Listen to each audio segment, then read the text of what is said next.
Oke, Assalamualaikum warahmatullahi wabarakatuh.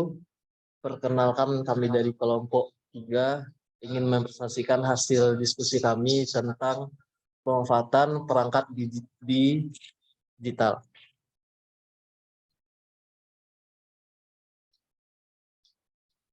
Oke, perkenalkan kami beranggotakan 5 orang. Saya sendiri sebagai moderator Gilang Amanda, ada saudari Nur Azizah, ada saudari Azizah Nurmalinda, saudari Nedia, Putri Asih, dan Rina Triwil. Baiklah, materi pertama akan disampaikan oleh Asih. Pada Asih dipersilakan. Oke, baiklah. Terima kasih moderator. Di sini saya akan menjelaskan apa saja yang kita dapat pelajari dari periode 70 tahun penerapan teknologi pembelajaran. Nah, yang dapat kita pelajari dari periode lebih dari 70 tahun penerapan teknologi pembelajaran, yaitu teknologi pembelajaran bukanlah solusi untuk menyelesaikan semua permasalahan pembelajaran. Teknologi hanyalah penunjang, dan campur tangan manusia, dalam tanda kutip yaitu guru, tetaplah dibutuhkan untuk mengembangkan pembelajaran teknologi. Secanggih apapun teknologi, peserta didik masih membutuhkan sentuhan manusia dari seorang guru. Sehingga dalam menghadapi perkembangan pesat teknologi, guru harus pandai dalam memanfaatkannya untuk pembelajaran. Oke, next. Nah, di sini ada 6 pedoman dalam menggunakan teknologi untuk pembelajaran dan pengajaran. Yang pertama, tidak ada teknologi yang dapat menjadi obat manjur untuk mengatasi pendidikan. Yang kedua, para guru pada umumnya tidak mengembangkan materi dan kurikulum. Yang ketiga, yang secara teknis dimungkinkan tidak berarti baik, layak, dan harus dilakukan. Yang keempat, teknologi selalu berkembang lebih cepat sehingga para guru akan selalu ketinggalan. Selanjutnya, sejumlah teknologi di masa lalu bisa saja masih relevan. Dan yang terakhir, para guru tetap selalu jauh lebih penting daripada teknologi itu sendiri.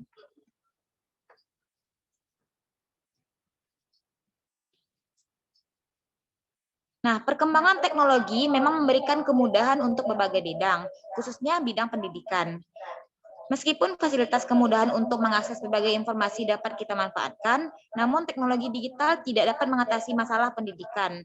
Hal ini dikarenakan tidak semua sekolah mempunyai sarana dan prasarana yang lengkap seperti komputer, laptop, LCD, proyektor, dan kendala lainnya adalah ketersediaan koneksi internet, ataupun listrik, gedung, atau kelas yang terbatas untuk menunjang proses pembelajaran dan pengajaran ini. Baiklah, terima kasih. Saya kembalikan kepada moderator. Oke, baiklah, terima kasih kepada saudari Asih. Selanjutnya, materi yang akan disampaikan oleh Nedia. Kepada Nedia dipersilakan.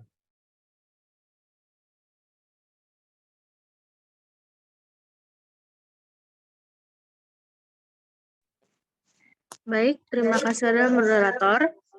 Selanjutnya saya akan menjelaskan mengenai para guru pada umumnya tidak mengembangkan materi dan kurikulum.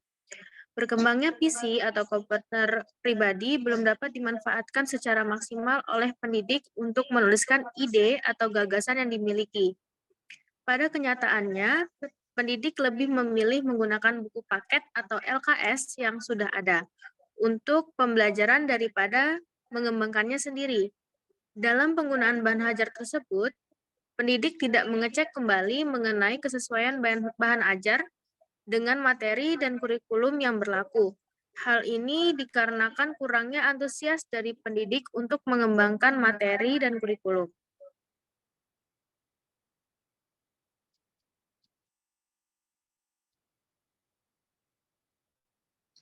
Selanjutnya, yang secara teknis dimungkinkan tidak berarti baik, layak, dan harus dilakukan.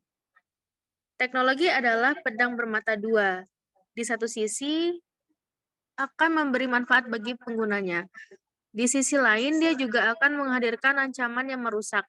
Yang menjadi kebutuhan mendesak adalah bagaimana kita mampu membekali sendiri dan para siswa untuk terbiasa menyaring informasi yang penting dan relevan.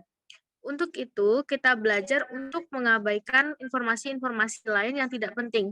Kita harus menjadi konsumen informasi yang kritis.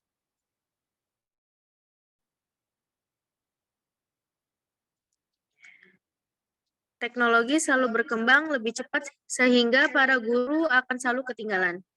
Pengaruh perkembangan teknologi pada pendidikan bisa terjadi sangat cepat dan signifikan. Seringkali guru tidak mampu untuk mengimbangi perubahan ini. Hal ini memberikan beban khusus pada guru yang sudah bekerja keras untuk mempelajari sumber daya baru dan mengubah metode pengajaran mereka.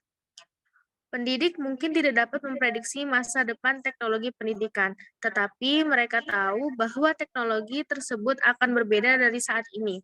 Artinya, mereka harus mengantisipasi dan menerima perubahan dan kebutuhan akan investasi waktu yang berkelanjutan. Sekian penjelasan dari saya kembalikan kepada moderator. Baiklah, terima kasih kepada saudari dari media. Materi selanjutnya akan disampaikan oleh saudari Rina. Kepada saudari Rina disilahkan. Terima kasih kepada moderator. Saya akan menjelaskan mengenai sejumlah teknologi di masa lalu bisa saja masih relevan. Artinya, teknologi baru yang ada saat sekarang ini tidak selalu dapat menggantikan teknologi dulu yang dirasa cukup relevan membantu proses pembelajaran. Guru yang baik adalah mereka yang bertindak penuh kehati-hatian dan sekaligus bersikap kritis terhadap inovasi, menimbang dan melihat ke belakang bahwasanya praktik-praktik pendidikan cenderung bersifat siklis, dan metode-metode baru sebenarnya tidak lebih dari metode lama yang dibungkus dalam kemasan baru agar lebih menarik.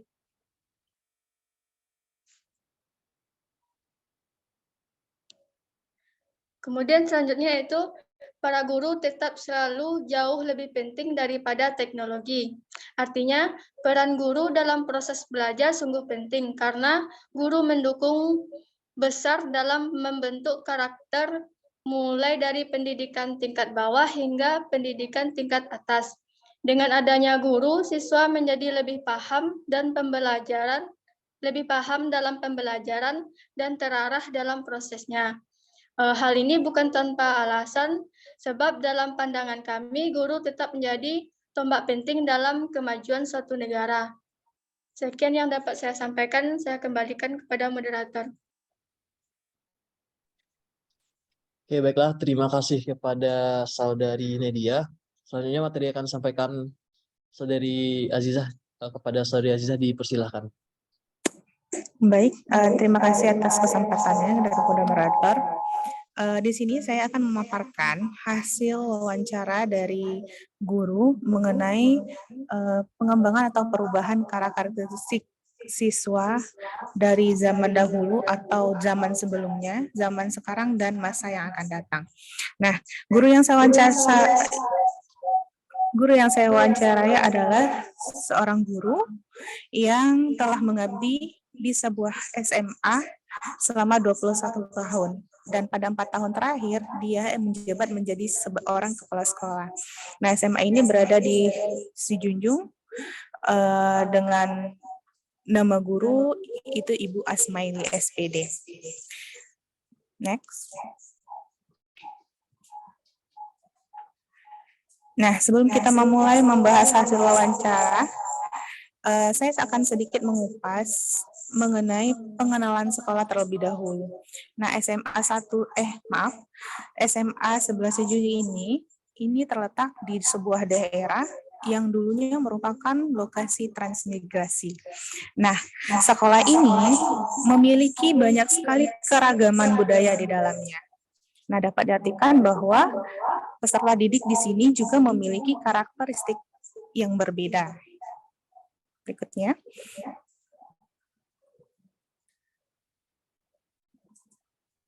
Nah, hasil wawancara yang kami dapatkan mengenai bagaimana menurut Ibu perbedaan siswa pada zaman sebelumnya dan sekarang.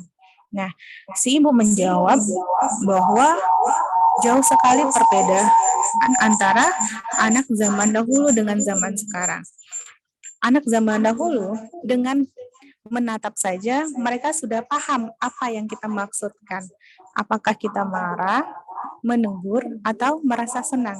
Nah, sedangkan pada saat sekarang ini, siswa memiliki karakter sudah ditegur, mereka tidak tahu apa maksud yang dibicarakan oleh guru tersebut. Mereka selalu memberikan alasan, bahkan membantah perintah atau anjuran dari guru tersebut. Berikutnya.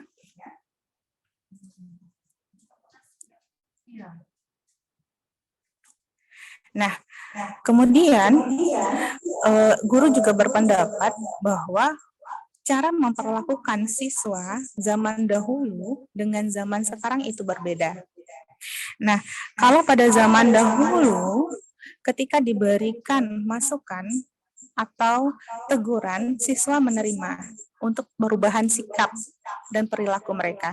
Tetapi pada zaman sekarang, banyak sekali siswa yang merasa tersinggung atau merasa minder jika seorang guru langsung menegur atas perbuatan yang tidak benar di dalam dirinya.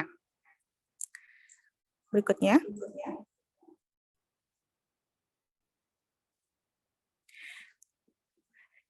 Nah, selain itu, Ibu Asmaili juga menambahkan bahwa dalam proses pembelajaran pada zaman dahulu itu hanya terfokus pada guru saja. Minim sekali penggunaan teknologi. Sedangkan pada zaman sekarang atau saat ini, itu sudah gencar sekali penggunaan teknologi dalam proses pembelajaran. Nah, berikutnya kami melakukan pertanyaan, lalu bagaimana menurut Ibu perbedaan siswa zaman sekarang dan yang akan datang? Nah, untuk itu beliau menjawab bahwa sudah dipastikan bahwa sikap yang mereka miliki itu sangat jauh berbeda dengan zaman sekarang. Dapat dikatakan bahwa sikap yang mereka miliki atau karakter yang mereka miliki itu bisa bernilai positif ataupun bernilai negatif, tergantung daripada pendidik mengarahkan sikap dari para siswa. Next.